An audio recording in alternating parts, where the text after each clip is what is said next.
एक महाभागवत अनन्य भक्त श्री चंद्रहास जी महाराज, उनके पावन चरित्र का अपने लोग श्रवण करते हैं। इससे भक्ति बहुत घनीभूत होती है। भगवान व्यास देव जी ने इस महान पावन चरित्र की रचना करके फलस्तुति में लिखा है, जो चंद्रहास जी के चरित्र का श्रवण और मनन करेगा उसके हृदय में हरि चरणों में अमोघ प्रीति हो जाएगी, अनन्य भक्ति हो जाएगी। केरल देश में एक परम मेधावी सुधार्मिक नाम के राजा राज्य करते थे। धर्म पूर्वक चलना, प्रजा का पालन करना और भगवान नाम जप करना, शास्त्र विधि से बिल्कुल कभी प्रतिकूल एक भी आचरण जीवन में नहीं किया। तो उनके यहां महाभागवत चंद्रहास जी का प्रादुर्भाव होता है। भगवान के भक्तों का जिस कुल में प्रादुर्भाव होता है, वो कुल, वो ग्राम, वो नगर, वो देश परम पूजनीय हो जाता है। महाप्रभु चैतन्य देव जब ईश्वरपुरी जी के गांव से गुजरे, पता चला यह ईश्वरपुरी जी का गांव है, उनके शरणागत मंत्रदाता गुरु ईश्वरपुरी जी। तो उस गांव की परिक्रमा करके रज में लौट रहे थे और कहते जा रहे थे कि इस गांव का कुत्ता भी हमारे लिए भगवान के समान पूजनीय, क्योंकि मेरे गुरुदेव का प्रादुर्भाव इस नगर में हुआ और वहां के लोगों की चरण लेकर के माथे पे धारण करते। नाम प्रसंग कहे तू प्रदेश, जहां या धर्म धन्य सो देश, धन्य सो कुल जेहि जन्म भयो, धन्य सो तात धन्य सो माए। माता पिता कुल परिवार 21 पीढ़ियां तर जाती है यदि भगवान का महाभागवत कोई भक्त पैदा हो जाए। ये महाभाग्यशाली मूल नक्षत्र में प्रकट हुए। लौकिक में अमंगल माना जाता है और भाव में देखो तो मूल कौन है? नक्षत्र भगवान। ऊर्ध्व मूल मधा शाखा मुसत्तम प्राहुरव्ययम। सबके मूल कौन है? श्री भगवान। किस नक्षत्र में पैदा हुए? मूल में, भगवत स्वरूप। और लोक में माना जाता है कि मूलन में पैदा हुआ है लड़का, अमंगल है, कुछ नष्ट ही होगा, संसार बड़ा विचित्र है। अब प्रमाण भी दे देते हैं प्रभु की लीला ऐसी कि उनके रहस्य को ना जानने के कारण प्रमाण भी ऐसे प्रकट हो जाते हैं कि हाँ अमंगल देखो हुआ ना। इधर बधाई प्रारंभ है कि राजकुमार का प्रादुर्भाव हुआ है। जैसे गोस्वामी जी जन्मते ही श्री मुख से उच्चारण किया राम। अहो बालक रोते हैं, गोस्वामी जी रोए नहीं थे, प्रकट हुए तो बोले राम। चंद्रहास जी प्रकट हुए तो बोले कृष्ण। जैसे बालक रोता है ऐसे उनकी आवाज में कृष्ण कृष्ण। बड़ा आनंद हुआ सुधार्मिक राजा को कि हमारे कोई महाभागवत पधारा है, क्योंकि ये भजन करके पूर्व जन्म में ऐसी भागवती की स्थिति प्राप्त की कि अबोध अवस्था में ही श्री मुख से कृष्ण नाम निकल रहा है। आनंद उत्सव मनाया जा रहा है।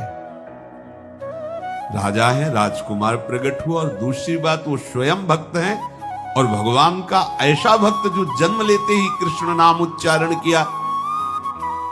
ये आनंद ज्यादा दिन टिका नहीं। रोज बधाइयां हो रही, आनंद उत्सव मनाए जा रहे। शत्रु पक्ष के राजाओं ने मिलकर कहा यही अवसर है, आक्रमण कर दिया जाए और केरलाधिपति का सब पूरा महल घेर करके कोई एक भी न बचने पावे। शत्रु पक्ष के राजाओं ने घेर लिया, आसपास से राजा और सैनिकों ने घेर लिया।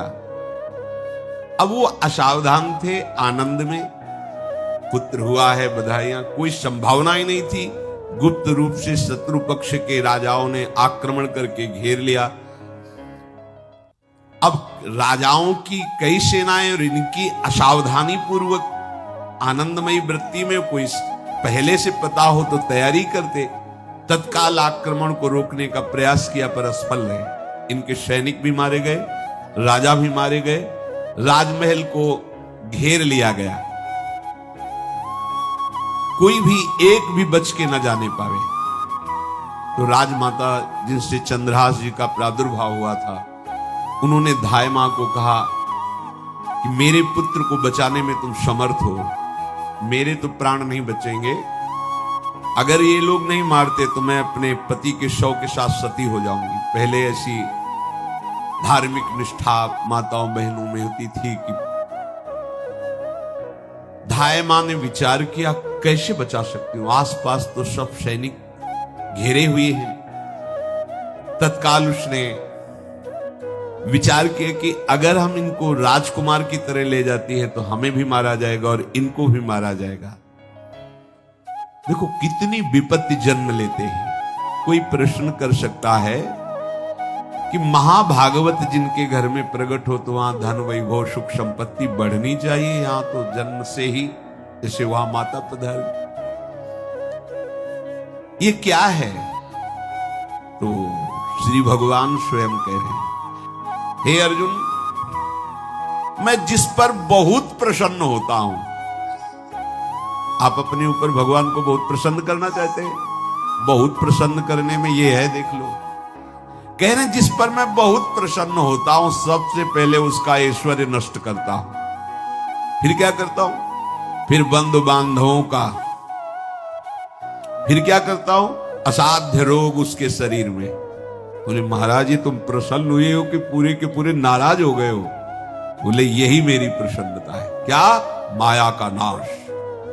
अब एकमात्र भरोसा केवल भगवान का, दूसरा कोई नहीं। ये सबको पसंद नहीं आएगा। सब तो उस भगवान की भक्ति चाहते हैं कि अगरबत्ती धूपबत्ती तन मन धन सब तेरा स्वामी, क्या लागे मेरा। पर अंदर से कह रहे सब तन मन धन सब मेरा, क्या लागे तेरा। ऐसे तो चलेगी भक्ति। लेकिन कई बार सत्संग में पीछे धाम में कहा था कि भगवान को रिझाकर लोक मांगोगे तो चैन से रह लोगे, अगर उनसे प्यार करने की बात मन में ठानी, बस मुझे केवल आपकी आंखों में आंखों को मिला करके जीवन व्यतीत करना है, मुझे और कुछ नहीं चाहिए, तो फिर लाडले आपको दुशरिहा का कोई आश्रय रहने नहीं देंगे। ध्यान रखना, जितने दुशरिहा होंगे तो ये बर्दाश्त हो तो कदम आगे बढ़ावे। बहुत प्रसन्न हो जाओ ठाकुर हम पे तो कह रहे यस्य तुष्टो ह्रहम पार्थ वित्तम तस्य हराम में हम करोमि बंधु विच्छेदम सच कष्टेन जीवती। जितनी श्वासें रहेंगी भयंकर कष्ट में उसको व्यतीत करने के लिए दूंगा। ये दंड नहीं है, ये पुरस्कार है। अनंत जन्मों का हिसाब बराबर करके कहीं इसकी वृत्ति मेरे से हट न जाए, ऐसे घेरे में डाल के अखंड चिंतन करवा के सजयति जयति जग उच्चरे। कह रहे हैं अब मैं वर्णन करता हूं श्याम सुंदर जिस पर कृपा करते हैं उस पर कैसा बर्ताव करते हैं। बोले सबसे पहले उसके विषय भोगों का नाश कर देते हैं। फिर दूसरी कृपा कोई परिवार का, कोई मित्र, कोई रिश्ते नातेदार उसकी तरफ देखेगा भी नहीं। फिर ऐसा दुख प्रदान करते हैं कि केवल एक भरोसा रह जाता है, एक भरोसा, एक बल, एक आस विश्वास, बस नाथ आपके सिवा हमारा कोई नहीं। बस वहीं से जो चमत्कार प्रकट होता है, त्रिभुवन में कोई उसकी समानता नहीं कर सकता जिस पर ठाकुर की कृपा है। पर इस कृपा को हजम करने के लिए इसीलिए संत संग किया जाता है कि पहले से वो तैयार कर देते हैं।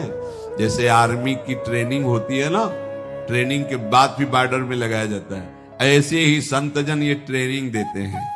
अब जो टिके तो टिके, नहीं तो घर बैठे जाके। अगर टिक गया तो गुरु मेहरबान तो चेला पहलवान, भगवान भी परास्त नहीं कर सकते। उसमें ऐसी सामर्थ्य आ जाती है कि हर प्रभु के द्वारा दिए गए विधान को हंस करके स्वीकार कर लेता है। और ऐसा नहीं कि उसको कष्ट होता है। ये लोक भाषा में भगवान कह रहे हैं सच कष्टेन जीविता, नहीं तो जिस चिदानंद में वो सुख भोगता है वो ब्रह्मा को भी नहीं प्राप्त है जो भक्त को प्राप्त होता है। भक्त का वैभव दिव्य होता है, चिदानंद में होता है। ये तो पापियों के पास भी वैभव है, रुपया पैसा कुटुंब परिवार। भगवान के दास के पास जो वैभव होता है वो अचिंत्य है, तुम चिंतन भी नहीं कर सकते, ऐसा वैभव होता है। धाय माने सेविका का रूप तत्काल लिया, जिससे पोछा झाड़ू लगाने वाली, और कुछ दोने पत्तल डाले, उनके नीचे चंद्रहास जी को डाला, ऊपर से करके इसे माथे पे रख के निकले। सैनिकों ने पूछा इसमें क्या है, तुम उनका राजघराने के दोने पत्ते जूठे दिखा। ऐसे नीचे किया तो देखा सब ऊपर जूठन पड़ा। हाँ चल निकल जल्दी, भाग यहां से निकल। बस वो भागी, बचा ले गई। वो कुंतलपुर पहुंची और वहां के जो मंत्री दृष्ट बुद्धि थे उनसे प्रार्थना की कि मैं सेवा कला में बड़ी प्रवीण हूं और ये मेरा पुत्र है, अगर आपकी कृपा हो जाए तो कुछ समय के लिए हम आपकी सेवा में, महल सेवा में रहेंगी और हमारे पुत्र का पालन पोषण हो जाएगा। उनकी परीक्षा ली गई तो राजघराने की सेविका थी, परम प्रवीण थी, पर उन्होंने ये परिचय नहीं बताया। विधि विधान से राज्य की सेवा में प्रवीण दासी पाकर उसको अच्छा लगा, ठीक है आप रह सकती हैं। अभी चंद्रहास जी 3 वर्ष के ही थे कि धायमा पधार गई और ये हर समय कृष्ण कृष्ण कृष्ण कृष्ण कृष्ण नाम इनके चलता रहता था। अब जो उनका दुलार करने वाली थी धायमा, वो भी पधार गई तो कौन उनकी तरफ देखे। पर बहुत ही गौर वर्ण, बड़े ही सुंदर। अब वो गलियों में भटकने, निकाल दिया महल से जब धायमा मर गई, क्योंकि धायमा की सेवा कारण उनको रखा गया था। 3 वर्ष के बालक गलियों में, तो कोई भी मां देखती उनको तो कोई उनको वस्त्र पहना देती, कोई भोजन करा देती। ऐसे ही भगवान के भक्तों की बड़ी विचित्र लीला होती है। गोस्वामी जी को कोई दरवाजे पे खड़ा नहीं होने देता था तुलसीदास जी। अगर वो किसी भूख से प्रेरित होकर बाल रूप ही थे किसी के दरवाजे, अरे बड़ा भागा, इसको हटा दो, जन्मते मां मर गई, धायमा भी मर गई, कोई भी अगर इसे एक रोटी देगा तो विपत्ति आ जाएगी। तो साक्षात भवानी अन्नपूर्णा अम्बा एकांत में गोस्वामी जी को भोजन पवाती थी आकर के, दुलार करके। ऐसे ही यहां चंद्रहास जी को जो भी माता बहन देखती कुंतलपुर के गलियों में, तो कोई वस्त्र, कोई स्नान करवा देती, कोई काजल लगाती, कोई भोजन पवा देती। परमहंसों जैसा जीवन कट रहा है। कृष्ण कृष्ण कृष्ण कृष्ण। 14 भुवनों में जिनकी अव्याहत गति है, जो सबको देखते रहते हैं, श्री देवर्षि नारद जी। ये कृष्ण कृष्ण बोलता है बालक, और इसका हरि के सिवा कोई नहीं। एक दिन एकांत में बैठे हुए थे बालक चंद्रहास जी, नारद जी पधारे हैं, भाई जी से मिले हैं। स्वप्न में कितने महापुरुष मिलते हैं जो भजन ठीक से करते हैं, ये बड़े बड़े महापुरुष आकर के उपदेश करते हैं। ये त्रिकाल सत्य हैं, कोई ऐसा नहीं है कि ये कहानी है, अभी हैं। जहां आप भगवत चिंतन करेंगे तो आपको परिचय बड़े बड़े महापुरुषों का मिलने लगेगा। नारद जी आए तो देखा आंख बंद किए हुए चंद्रहास जी कृष्ण कृष्ण कृष्ण कृष्ण कृष्ण ऐसा उच्चारण कर रहे। त्रिकालज्ञ सर्वज्ञ नारद जी ने देखा कि ओहो, इतना छोटा बालक और कृष्ण कृष्ण बोल रहा है। नारद जी ने स्पर्श किया दुलार करते हुए, सुनो आंख खोलो। आंख खोल के देखा श्री देवर्षि नारद जी। नारद जी ने कहा देखो हम तुमको एक अमोघ वस्तु देते हैं, और एक छोटी सी शालिग्राम की, इतनी बड़ी शालिग्राम का वो दिया। बोले धो के पी लेना और दिखा के पा लेना, यही तुम्हारी सेवा पद्धति है। अर्थात स्नान करा दिया और जो तुम्हें मिले इनको अर्पित। तो विचार किया कि धोने के लिए, स्नान कराने के लिए पात्र चाहिए, भोग लगाने के लिए पात्र चाहिए। तो जैसे कोई पान की बीड़ी नहीं, तो ऐसे कपोल में शालिग्राम को रखे रहते हैं। पात्री नहीं, कोई सिंहासन ही नहीं, यही धुल गए। चरणामृत अंदर जा रहा, जब पाएंगे तो यही पा लेंगे साइड में ऐसे करके, फिर निकाल के तो यहां कपोल में रखते छोटे से शालिग्राम चंद्रहास जी। और उपदेश किया भगवान के मंत्र का। जब कोई भगवत प्राप्ति के लिए चलता है तो भगवान ही गुरु रूप से प्राप्त होते हैं, वहां तक तुम्हें पहुंचा देते हैं या उन महापुरुष को आपसे मिला देते हैं। जब कोई भगवत प्राप्ति के लिए जहां चलता है तो ये भगवान अपनी तरफ से कृपा करते हैं। ये दृष्ट बुद्धि के जो महल में धायमा ने इनका आश्रय स्वीकार करवाया था, उसके एक पुत्र थे मदन जी, वो बड़े भागवत थे। और एक पुत्री थी जिसका नाम था विषया। वो बड़ी सुंदर थी, अभी छोटी अवस्था की थी। मदन जी का स्वभाव था भक्तों को भोजन पवाना। जो भगवत भाव के जन होते हैं उनके हृदय में ऐसा उत्साह होता रहता है कि जो वैष्णव है, संत जन है, इनको भोजन पवाने का मतलब श्री भगवान को भोजन पवाना। भक्तमाल में भी वर्णन है कि जैसे गर्भवती मां को आप कुछ भी पवाओ तो बालक की पुष्टता अपने आप होती है, ऐसे संतों के हृदय में भगवान विराजमान प्रकट रूप से हैं। जब हम संतों को भगवत भाव से भोग पवाते हैं तो साक्षात भगवान ही पाते हैं। वो मदन थे भगवत भाव के, तो उन्होंने बुलाया बड़े बड़े भक्तों को और ब्राह्मणों को। जब ब्राह्मण और भक्त पा रहे थे तो खेलते खेलते चंद्रहास जी भी वहीं चले गए और उन्होंने भी वहां प्रसाद पाया।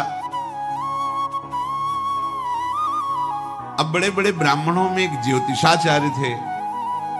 दृष्ट बुद्धि जी ने हाथ जोड़कर प्रणाम किया और अपने परिवार को प्रणाम करवाया और कहा, यह हमारी पुत्री है। दृष्ट बुद्धि जी ने कहा, आप इसका हाथ देकर बताइए इसको वर कैसा मिलेगा, कैसा ऐश्वर्य होगा। दृष्ट बुद्धि मतलब दुष्ट बुद्धि, ऐसा ही था वो। पर बड़ा विचित्र खेल है, इसकी बुद्धि एकदम विपरीत और पुत्र महाभागवत। भगवान का खेल है, वो भक्ति विरुद्ध और पुत्र भागवत। उन्होंने कहा वर, ऐसे दृष्टि डाली चंद्रहास जी वही वो है इसका वर। वो इसे धाय का एक दासी का लड़का हमारी पुत्री का वर बने। बोले शायद आपने ध्यानपूर्वक रेखा नहीं देखी, वो हम देख लिए हैं, यही है तुम्हारी पुत्री का वर। दृष्ट बुद्धि ने विचार किया कि एक भिखमंगा हमारी राजकुमारी पुत्री का दूल्हा बनेगा। पंडित जी को तो दक्षिणा दी, विदा किया और सैनिकों से कहा घर से निकलने न पावे बालक, क्योंकि ज्योतिष पक्की, ज्योतिष शास्त्र सत्य है पर उसका सम्यक ज्ञान होना चाहिए। भला मुझ सम्राट के मंत्री की पुत्री, वो महामंत्री है दृष्ट बुद्धि, और ये एक भिखमंगा कैसे हो सकता है। बड़ा हृदय में जलन हुआ, ये तो बड़ी अपकीर्ति और दुर्भाग्य का विषय होगा, इसी को मरवा डालते हैं, काम खत्म हो जाएगा। निश्चय किया और जल्लादों को बुलाया और कहा बालक जो पंगत में भोग पा रहा है इसको ले जाओ और जंगल में मार के, और इसका कोई अंग हमें काट के दिखाओ कि हम मार, मतलब पक्का मार देना है। क्योंकि वो इतने सुंदर थे, इतने सुशील थे, इतने प्यारे लगते थे कि कोई भी मारने के लिए तैयार। इसीलिए उसने शर्त रखी, इनका अंग काट करके हमको प्रमाण में दिखाया जाए कि मार दिए गए हैं। चांडालों ने हाथ पकड़ा चंद्रहास जी को, चंद्रहास जी का स्पर्श करते हुए उनको ऐसा दुलार होने लगा हृदय में, जैसे मां को अपने बच्चे से दुलार होता है। स्पर्श करते, दरस परस अघनाश, भक्त का स्पर्श ही पापों का नाश कर देता है। वो दो जल्लाद आपस में कहने लगे, भाई जीवन हो गया लोगों को मारते हुए, कभी कोई पुण्य का काम नहीं। ये देखो भक्त संग का प्रभाव। इस सुकुमार विशाल नेत्र, कैसा सुंदर बालक जो हमारे चित्त को चुरा रहा है, इस दुष्ट बुद्धि मंत्री ने आदेश किया मारने का। भला इससे क्या बिगाड़ा इनका, क्यों मारना चाहता है। देखो वैसे तो मां पापी है ही है, क्योंकि जल्लाद घर में जन्मे हैं, पूर्व जन्म के पापों के अनुसार इस जन्म में न जाने कितनों को हमने काटा है। पर पता नहीं क्या हो रहा है, मेरे हृदय में ऐसी हिम्मत नहीं आ रही कि इस बालक को मैं मार सकूं। दूसरे ने कहा फिर अगर उसको तुम नहीं मारोगे तो तुम मारे जाओगे, कुछ तो करना पड़ेगा। नहीं नहीं, इस छोटे से बालक से क्या किसी को नुकसान। एकांत जंगल में ले गए और कहा तुम जानते हो हम तुम्हें किस लिए बुलाए हैं। चंद्रहास जी बालक थे, 5 वर्ष की आयु अब हो गई थी। तो उनका मुझे पता नहीं कि आप क्यों लाए। बोले हम जल्लाद हैं, तुम्हें मारने का हुक्म दृष्ट बुद्धि ने दिया है, मारना तो पड़ेगा ही तुम्हें। हमारी इच्छा नहीं कि मारे, पर हम तुम्हें अंतिम बात पूछते, तुम्हें कुछ भी पसंद हो, कुछ भी, तो तुम कहो, हम तुम्हारे लिए ला के देंगे जो तुम्हें चाहिए, बोलो, पर हमें वध करना पड़ेगा तुम्हारा। तो उनका मुझे कुछ और नहीं चाहिए, बस थोड़ा सा समय चाहिए। यदि आप मारना ही चाहते हो तो थोड़ा हमारी पूजा है, हम कर ले, इसके बाद मार लीजिए। आपको तो बल है, अस्त्र है, मैं तो बालक हूं। उनका हाँ, हम तुम्हें समय देते, तुम किसी को पुकार भी सकते हो, जो तुम करना चाहो कर सकते हो। चंद्रहास जी का मुझे मृत्यु का भय नहीं, बस कुछ समय दे दो। पूरा महाभारत हो गया था, टिटिहरी के अंडे नहीं फूटे थे। वहीं एक टिटिहरी का, तो टिटिहरी एक पक्षी होती है ना, टे टे करके उड़ती है, तो उसके अंडों के ऊपर एक हाथी का घंटा हुआ, गिर गया ऐसे। सब पूरा महाभारत में सब नष्ट भ्रष्ट, वो अंडे वैसे सुरक्षित। तो जो प्रभु भारत युद्ध में राखे भरही अंड, सोई मुंह को राखे जो राखत ब्रह्मांड।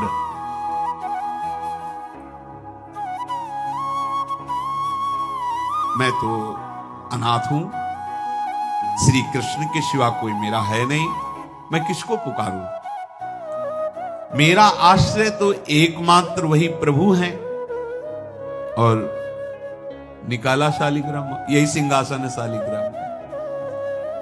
भगवान के भक्तों की अपार महिमा है। क्या सेवा, वहां कोई पंचपात्र गंगा जल ये सब थोड़ी है, लेकर बस आंसुओं से अभिषिक्त कर रहे हैं। प्रभु मुझे तो कोई ज्ञान नहीं कि आपकी सेवा कैसे की जाती, मैं तो अपने मुख में ही आपको रखता हूं। अब मेरे जीवन का अंत होने जा रहा है, बस मैं यही प्रार्थना करता हूं कि मैं आपके ही समीप पहुंचूं, आपका ही स्मरण करूं, आपसे कभी विलग न हूं, एक भी वृत्ति आपसे कभी विलग न जाए। श्याम मुरली मनोहर ललित त्रिभंगी ध्यान करते हुए आंख खोली और इशारा किया, काट दो मुझे। जल्लादों ने जब देखा आंसू चल रहे हैं ऐसा, वो बैठ गए अस्त्र रख के, कहने लगे, भाई तुम मुझे मार दो, भले वो दृष्ट बुद्धि मुझे, मैं इस बालक को नहीं मार पाऊंगा, मेरी हिम्मत नहीं है। कुछ भी हो, मेरा वध हो जाए, पर मैं इस बालक को। जब नेत्र का इशारा हुआ कि वध कर दो, तो जो बधिक मारने के लिए आए हत्यारे थे, वो आनंद से एकदम प्रफुल्लित हुए और कहा, मैं नहीं मार पाऊंगा तुम्हें। तो एक ने कहा, देखो एक उपाय मुझे दिखाई दे रहा है, इस बालक में विशेषता तो है ही, पर इसके पैरों में देखो, बाएं पैर में एक छठी अंगुली भी है, किसी किसी को होती है। गांव में तो कहते हैं छंगू या छंगा, जिसे होता है ना गांव में, और ये छंगा मतलब 6 अंगुली की।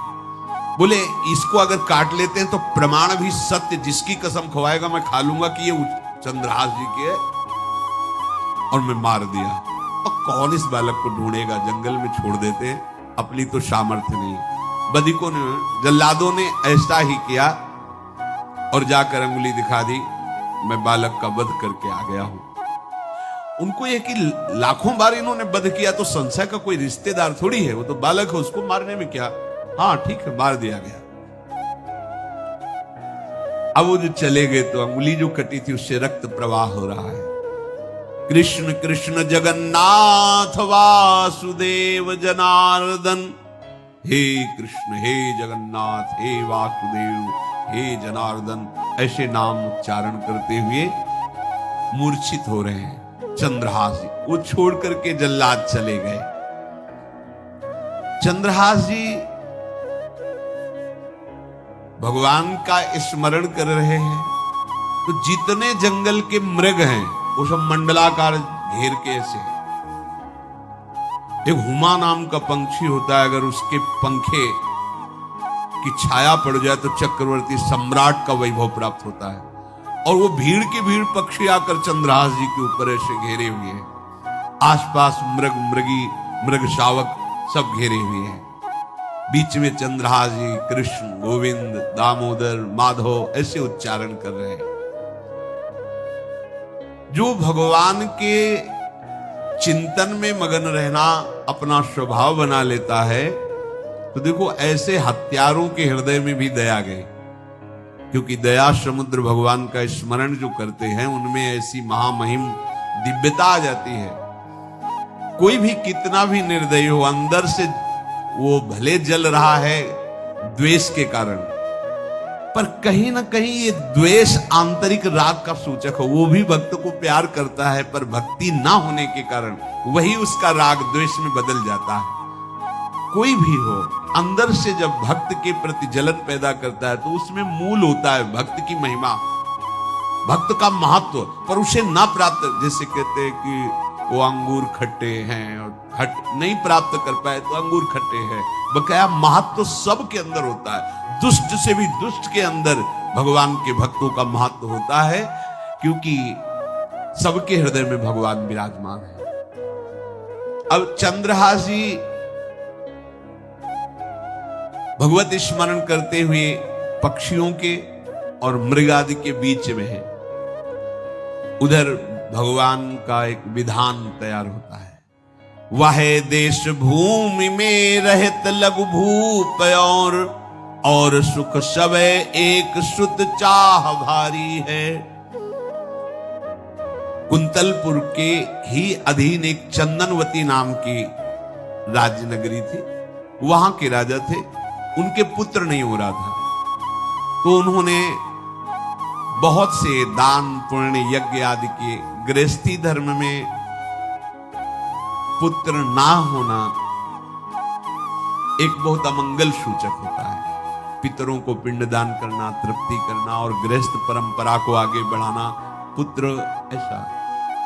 और जिसके गृहस्थ धर्म में होते हुए पुत्र नहीं होता, उसे शास्त्रों में लिखा पुत्र नाम के नरक की भी प्राप्ति होती है, ऐसा।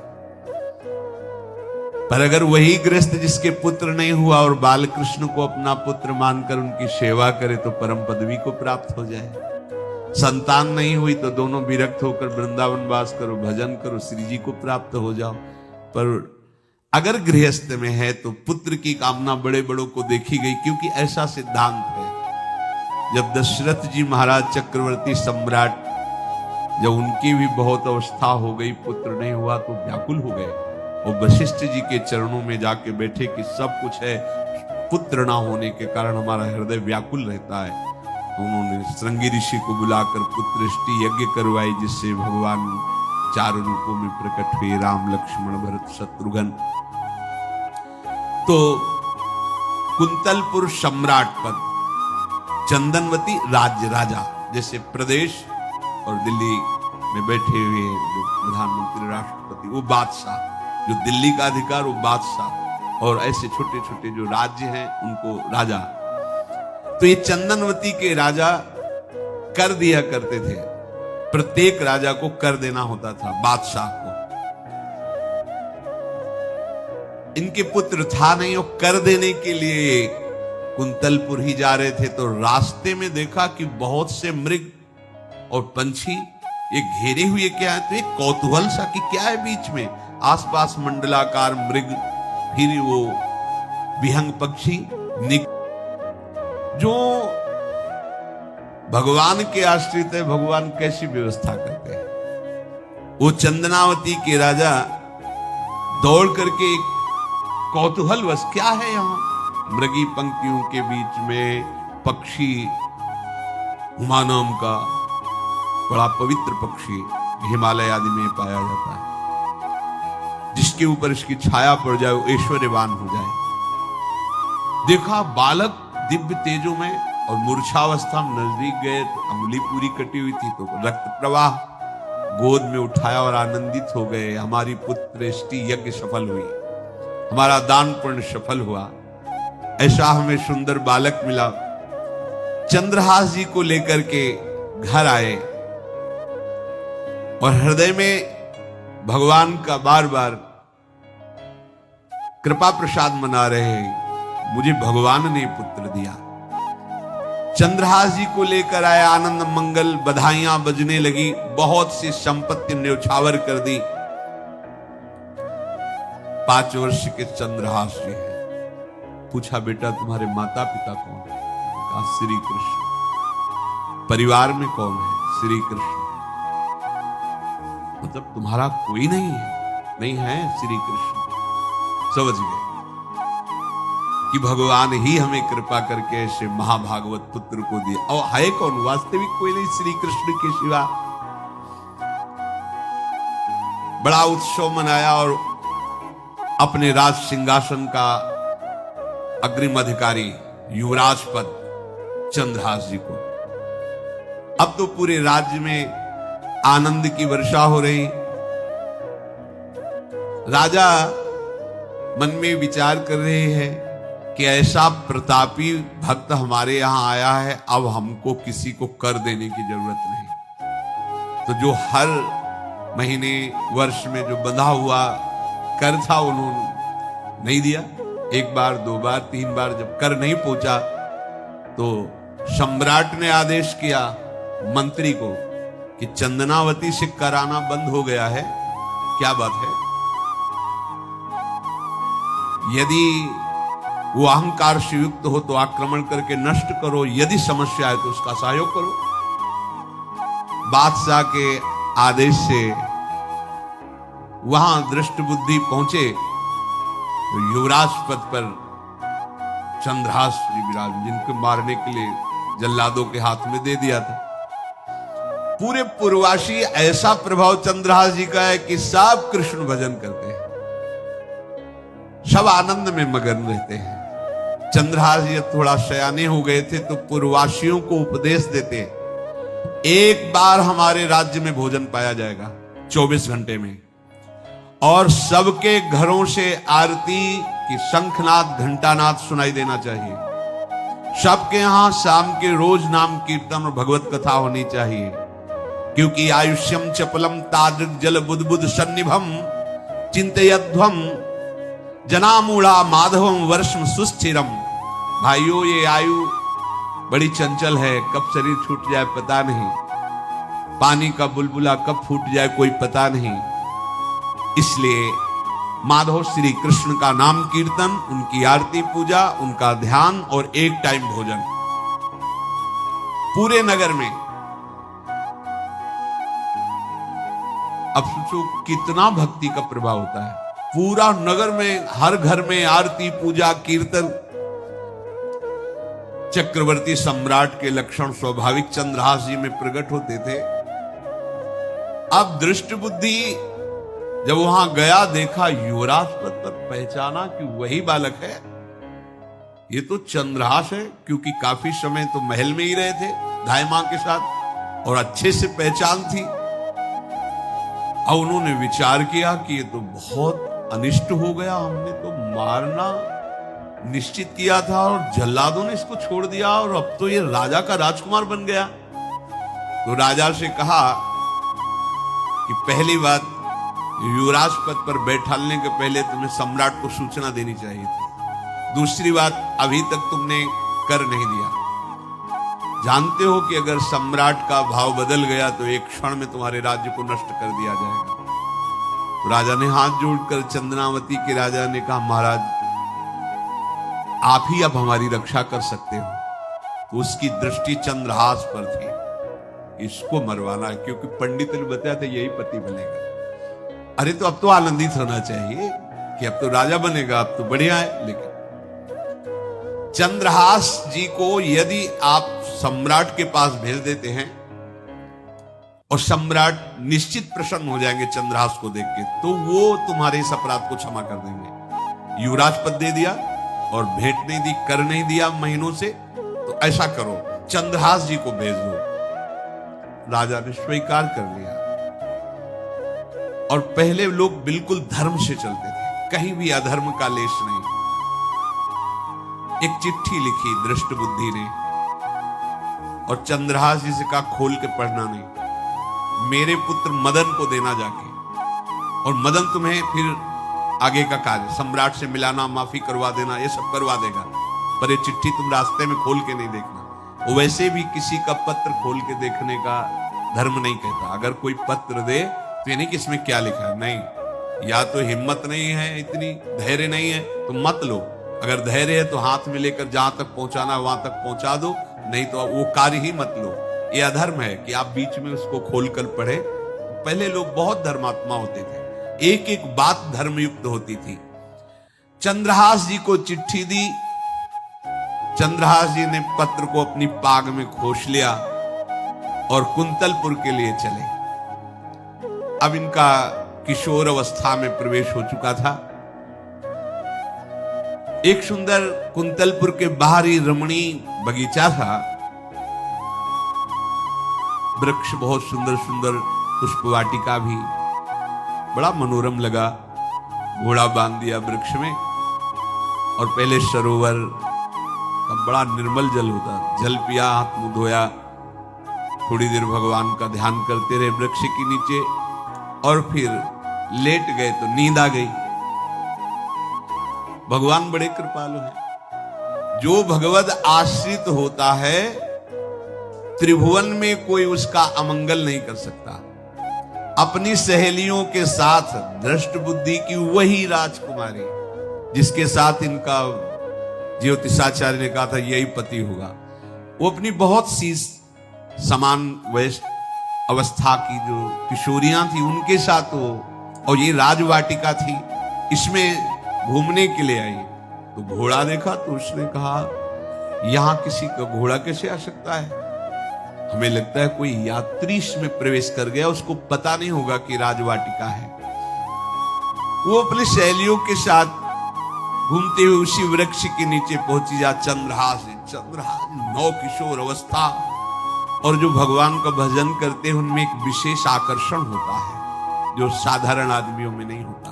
वो कैसा भी रूप हो उससे मतलब आकर्षण होता है। ऐसा लगता है इनके समीप बैठे रहे, इनको देखते रहे, इनकी बातें सुनते रहे, उनमें भगवत आकर्षण होता है। आंख मुंदी हुई शोर देखते ही पूर्व विधान के अनुसार उसका चित्त लुट गया। इतना सुंदर नौ किशोर अवस्था। आसपास देखा तो सखियां खेलने में लगी थी। पाग में एक चिट्ठी सी दिखाई दी तो झुक करके चुपचाप ऐसे नौ किशोर अवस्था में चंचलता भी होती है। चिट्ठी खोल करके देखा तो वैसे ही रूप माधुरी में आसक्त हो गई थी। पूर्व संस्कार से आकर्षण भी हुआ। इसने संस्कृत में लिखा था मदन, पुत्र उनके नाम था मदन। ऐ मदन, बिना कुछ विचार किए इसको विष दे देना जाते ही।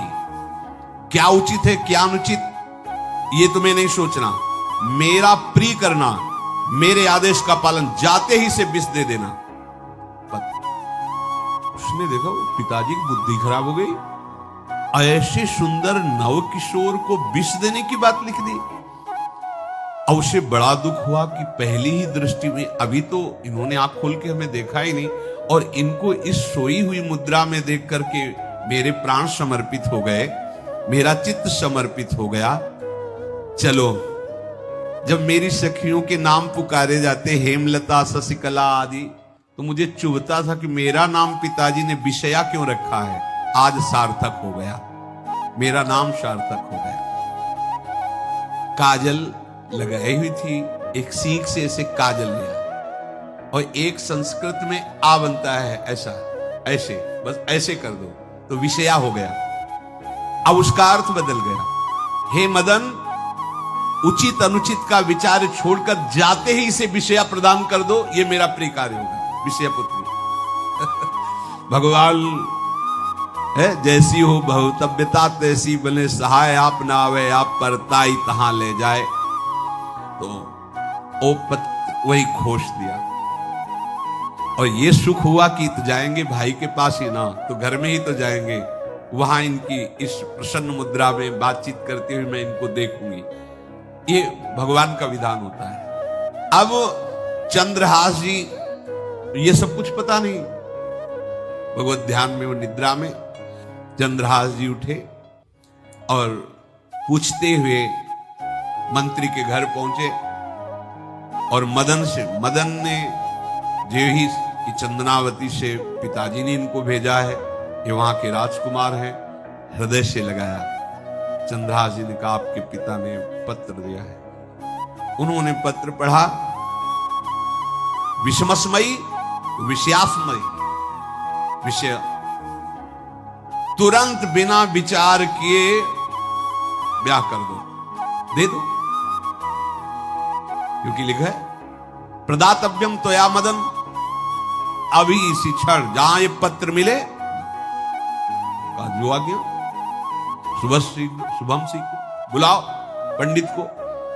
पंडित ने कहा भगवान की कृपा से अगला मुहूर्त है, बिल्कुल ये ब्याह का पक्का मुहूर्त है। अब तो राजघराने तत्काल व्यवस्था हुई, और वो तो पहले ही मोहित हो चुकी थी देख के विषया जी। तत्काल दुल्हन रूप उनको सजाया गया, इनको दूल्हा रूप सजाया गया, पंडित शुरू कर दिए गणानंद तो गणपति को, ब्याह हो गया। अब जब ब्याह यहां खूब धूमधाम से हो गया तो दृष्ट बुद्धि ने सोचा कि काम हो गया होगा, विष दे दिया होगा, मर अब हम जाके संभाल लेंगे, क्योंकि राजकुमार है, कैसे विष दिया, कौन दिया, तो इस बात को हम संभाल लेंगे। जब वहां घर है तो पूरे नगर में सजावट हुई थी। बोले भैया सजावट का है कि? बोले महाराज आपके ही आदेश से तो है, आपने दूल्हा भेजा था। और ब्याह किसने कब कहा ऐसा? बोले तो मदन के पास चिट्ठी रखी है। अब वो घर गए, मदन को बोला, बोले तुम्हारी बुद्धि मारी गई, क्या हमने पत्र में लिखा था? लिखा था हमने, विष, इसमें विषया कैसे लिख गया? काजल से ऐसे, और पहले स्याही काजल की ही होती थी, तो ऐसे भगवान सब कुछ बना देते हैं। उनका पिताश्री एक भी अक्षर आपकी आज्ञा का उल्लंघन, आपने लिखा था बिना विचार किए उचित अनुचित का हमारी आज्ञा का पालन किया जाए। विषया प्रदातव्यम मदन, मेरा नाम लेके आपने संबोधन करके, ये देखो ये लिखा हुआ है, इसमें हमारी त्रुटि क्या है? देखा तो चंद्रहास जी दूल्हा और सुंदर, अब उसका हृदय आग, अब तो मान जाना चाहिए बिटिया का वरण हो गया भाई, ब्याह हो गया, अब तो गुस्सा छोड़ देनी चाहिए। पर दुष्ट बुद्धि, नाम ही रखा था धृष्ट बुद्धि, उसने कहा चाहे बिटिया विधवा रहे पर तुम्हें जिंदा नहीं रहने। ये दुष्ट बुद्धि होती है। देखो कैसे कैसे ऐसे ही होते हैं, कुछ लोग ऐसे ही होते हैं, हमारी इज्जत, फिर जेल काटता है पूरा परिवार, मार डालेंगे तुम्हें जिंदा नहीं रखे, ऐसे दुष्ट बुद्धि का स्वभाव होता है। अब भाव जब बिगड़ जाता है तो फिर पकड़ में नहीं आती बात, यही समझ जाना चाहिए था। चरणों में प्रणाम करके कि अब तो तुम हमारे बेटे के समान हो, ये भी राज्य तुम्हारा, वो भी आनंद लो, और बड़ा सुख का कार्य है। लेकिन जब नकारात्मक सोच आ जाती है तो बुद्धि कंट्रोल में नहीं रहती, वो फिर उद्दंडता करने, उसका निश्चय गलत होता है। नजदीक गया और कहा कि बहुत कृपा हुई, आप हमारे दामाद बने। हमारे यहाँ की एक रीति है, हमारे नगर के बाहर जो देवी है उसमें लड़की का वर अकेले पूजा करने जाता है। आपको हमारी कुल की रीति का निर्वाह करना होगा, आपको जाना ही होगा, कोई समस्या नहीं। हमारे लिए तो हर देवी देवता भगवत स्वरूप है, आपके लिए हम पूजने चले जाएंगे, पूजन की थाल तैयार करो। और उधर कई बलवान सैनिकों को भेजा, देवी पूजने जो आ रहा है तत्काल उसे काट देना, किसी भी तरह बचना नहीं चाहिए, नहीं तुम सब मारे जाओगे। जो आदेश देवी मंदिर में सैनिकों को लगा दिया, जो आवे तत्काल मार देना, क्योंकि अब भेज ही रहे ना, तो नाम नहीं लिया, कहा जो आवे तत्काल मार देना, मेरा आदेश अगर बचा तो मैं तुम्हें मार दूंगा।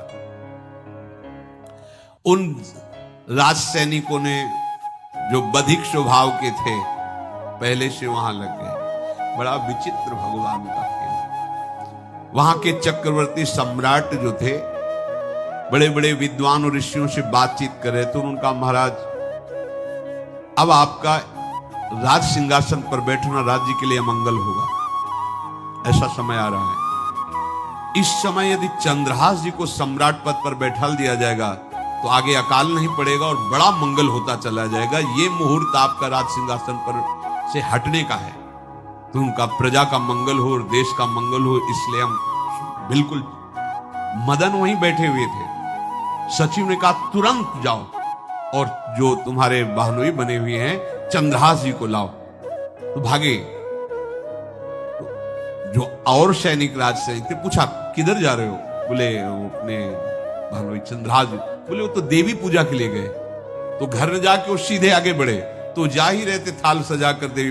बोले सुनो, इसी समय मुहूर्त है, आपको देवी पूजा हम कर लेंगे जाके, या हम थाल लेके वहां बैठे रहेंगे, पहले सम्राट पद का वो अभिषेक करो, फिर देवी पूजा हो जाएगी। ये तो घर की बात है, और देवी पूजा मैं करके आ रहा हूं, वो देवी पूजा के लिए और वो सम्राट पद के लिए बीच से ही।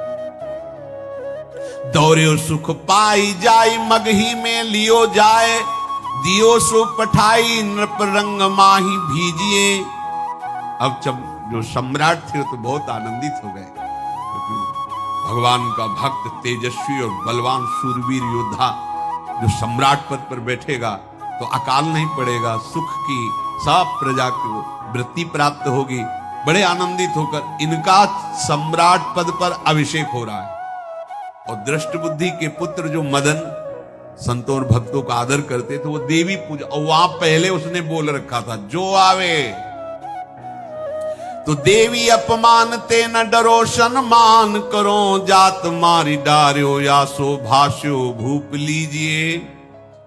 चंद्रहास जी का सम्राट पद पर अभिषेक और मदन जी का देवी मंदिर में प्रवेश, और सैनिकों ने काट के फेंक दिया मदन। ये जो पे कृपा रघुपति कृपाल की, बैर और की कहा सरे, होई न बाको बार भगत को, जो कोई कोटि उपाय करे। गोस्वामी तुलसीदास जी, भगवान का कृपा पात्र जो भक्त है, किसकी ताकत है कि उससे बैर कर सके?